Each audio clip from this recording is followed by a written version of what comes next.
का मारोड़ सब गड़ा गई, सब लोग आ गइल बा। तू कहाँ बड़ा? हम तब भी दिल्ली बानी, लेकिन तू चिंता मत कर, हम आ रहल बानी। अगर तू ना आए तो हम मर जाए।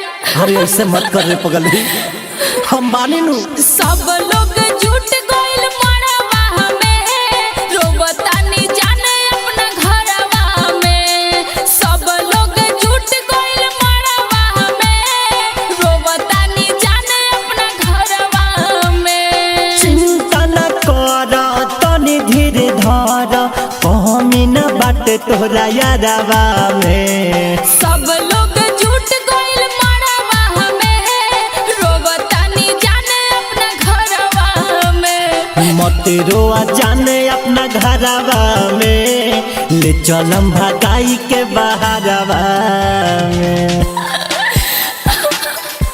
अरे पगले तू काहे रोत रे? तू रो के हमर कलेज काहे कर ले बारे रे पागल? अभी हम बानी नु, हम अभी गाड़ी धके आ रहल बानी।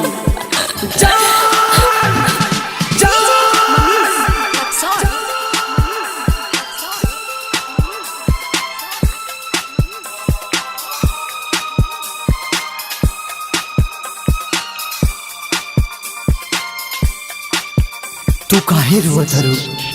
अरे हम तारा से प्यार कैलन बानी, कौनो हाल में हम तारा के ना छोड़े। हारल बानी जान, तू मत रो, तू मत रो। तू आराम पे बाजता में बैठ सोहनाई, जल्दी से आबना तो हम मर जाइब। ईश्वर बनौले बारे हमनी के जोरी, के कराओ कात बाकी रिश्ता के तोरी। धसल बारू हमरे नजरवा में, ले जाई भगाई के बहारवा में। चिंता न कर तनी धीरे धर, कमी न बाटे तोरा यारवा में। सब लोग जुट गइल मड़वा में, रोबतानी जाने अपना घरवा में। अरे पागल, तोरा अपना प्यार पर विश्वास नहीं थे, तोरा ये जान पर विश्वास नहीं थे, तोरा ये कृष्णा पर विश्वास नहीं थे। तोरा के हमरा से केहू दूर नहीं थे कर सकत, केहू दूर नहीं थे कर सकत। हम कहता नहीं, केहू दूर नहीं थे कर सकत। जान केहू नहीं के तारा के दूर कर सकत। अरे तारा लगता हम कुछ भी कर सकता नहीं रे पगली, तू मत रो। आ रहल बानी हम, आ रहल बानी। ज्योति लंबली के बुझा मजबूरी, यादव कृष्णा तोहर बाटे जरूरी। 5 मिनट में पहुँच जाइब गोरी, घर से निकल के आई ह चुप चोरी।